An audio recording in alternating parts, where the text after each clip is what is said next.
Hey, what's up, everybody? It's Charles, and welcome you guys to another episode of the Dreamerspro Show, where we cover everything from sports, hot topics, classic debates, entertainment, and where we give you guys a fresh perspective on things and how we see them. As y'all know, NBA viewership numbers were at a high when Michael Jordan was playing. That's why I said more people care about basketball whenever Michael Jordan is involved. Whenever you bring Jordan into the picture, the majority of people, even casual basketball watchers, people that only listen, even if you turn on CNN and you're here or any other news network, if you hear Michael Jordan, you say, oh, okay, Jordan, they're saying something. Most people are going to pay attention to the sport whenever Jordan is brought into the fold. And I said that, listen, Jordan is the biggest draw the NBA has ever had. And because of his outer worldly popularity, Jordan, with obviously, of course, with Magic Johnson and Larry Bird and all of these guys, Jordan turned, I believe, the NBA into a multi-billion-dollar industry.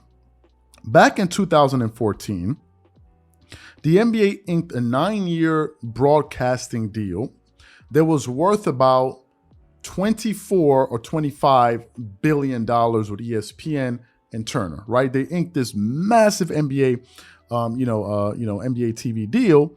And because of that, the NBA salary cap jumped. And I believe it was in the season of 2015 or 2016. And it went up by around $25 million. Think about that. The salary caps of NBA teams went up by $25 million. And now it seems as if there is new evidence that shows the NBA is about to re-enter into the Michael Jordan golden era of the sport. Now, I want to get into a lot of articles here. I want you guys to stick with me for this one because this is going to be a very long video. So stick with me because I have a lot of things that I want to say. According to a report from CNBC, I want to get into this article here, and it starts off with the headline: Who needs LeBron? Luka Doncic, Ja Morant playoff ratings put NBA in a strong position for the next media rights. The article continues on. The NBA is in a strong position as it bounces back from the pandemic and gears up for its next media rights cycle in the next few years. Playoff viewership increased without much participation from teams in the huge New York and Los Angeles markets. The league's biggest star, LeBron James, isn't in the playoffs either. Audiences are tuning in to watch the Golden State Warriors, who have returned to title contention after missing the playoffs last year. The Boston Celtics are drawing big numbers too, as the storied franchise looks to add an 18th banner to its arena rafter. The article continues on. The NBA is no longer dependent on one or two teams, said longtime sports media executive Neil Pilson. They're no longer dependent on major market teams. That's evidence of strength. The article continues on. More than 6 million people watched Game 1 of the 2022 Western Conference Finals between the Warriors and Dallas Mavericks, and ESPN also reported roughly 6 million viewers watched Game 1 and 2 of the Celtics-Miami Heat series. The NBA uses metrics to measure company Nielsen for its viewership. The NBA Conference Finals started earlier this week on Warner Brothers Discovery property, Turner Sports, and Disney-owned ABC and ESPN networks.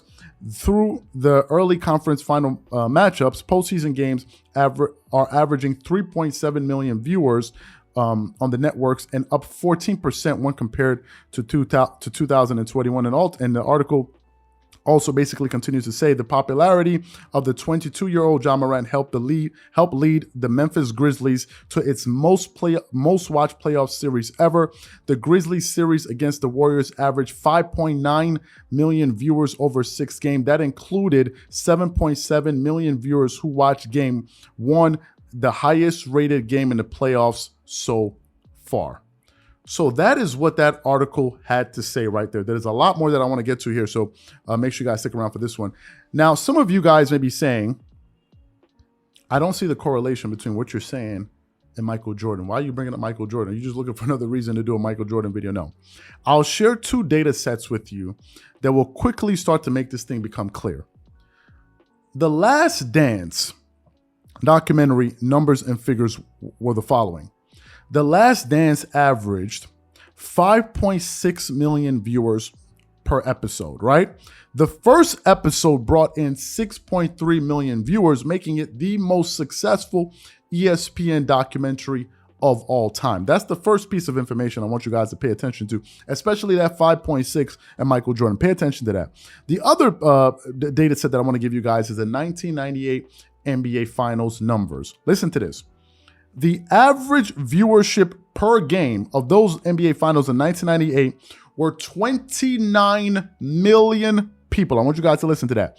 29 million people watched those NBA Finals on average, and Game 6 against the Utah Jazz with Michael Jordan's famous shot brought in 35 million viewers. To put that into context into today's numbers, the Bucks versus the Suns final series just last year brought in an average of 9.1 million viewers. And the 2016 Cavs versus Warriors with LeBron, Stephen Curry, the same Stephen Curry that the article alluded to earlier, averaged about 20.28 million viewers per game and brought in 31.02 million viewers in Game 7. That is with the advent of media, because some people are saying, social media rather. Some people say, oh, no, because Jordan was able to get all those numbers because the social media wasn't there, blah, blah, blah, blah, blah, blah, blah, blah. So people had nowhere to go. Well, people have I believe these major social media networks existed in 2015, right? I think we can all say that. So those are the numbers nevertheless. Now, according to the new figures from the NBA playoffs that we're getting this season, this NBA next agreement, the NBA that we're looking at is about to enter into a whole new golden era or something similar to that of the Michael Jordan era. And this single piece of information I'm about to give to you guys proves it. According to CBS Sports, you guys can go hunt this information down. The article is there. The NBA is aiming to sign a $75 billion broadcasting deal. Let me say that again. A $75 billion broadcasting deal, which is 3 times, think about this, 3 times the size of their current deal. Let me just read a little bit of it here. The article goes on to say the NBA is looking to sign a new broadcasting contract, and it projects to be a big one. The new deal, which will start in 2025, could be worth over $75 billion in total and over $8 billion annually, according to Jabari Young on CNBC. This would represent an enormous increase over the league's previous deal that started prior to the 2016-2017 season that was worth a total of $24 billion. Such a large jump in TV revenue would obviously have a huge impact on the league salary cap, which is calculated based on total basketball related income. As such, we could be seeing some seriously monster contracts down the road.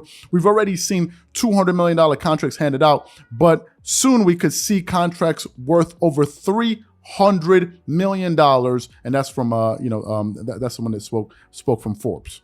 Did y'all just hear what I just said?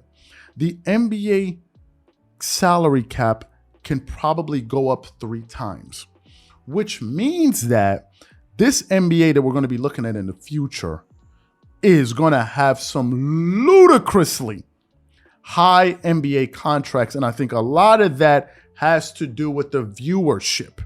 Now, is anybody going to come in and be the next Michael Jordan? I frankly doubt it. Maybe in terms of popularity and bringing in interest, maybe we're looking at a Zion Williamson. Maybe that's one of the reasons the NBA really wants him out there. Maybe Zion can be the guy to go out there and really, reel in those type of numbers. But it looks as if, to me, based on the numbers that we're getting now, and looking at the numbers based on what we saw from the Last Dance documentary, which was basically a Michael Jordan Chicago Bulls special, and although the majority of those viewers came from Chicago, it still shows you that on a game-to-game basis, some of these guys are pulling in sort of similar Jordan numbers. Now, do I expect to see those type of numbers in the NBA Finals? No, but it really doesn't matter, because now it looks as if the NBA has put itself in a fantastic position to possibly negotiate a TV deal to be worth $75 billion. If you think guys are making a lot of money now, you can just imagine what they're going to be making in the future.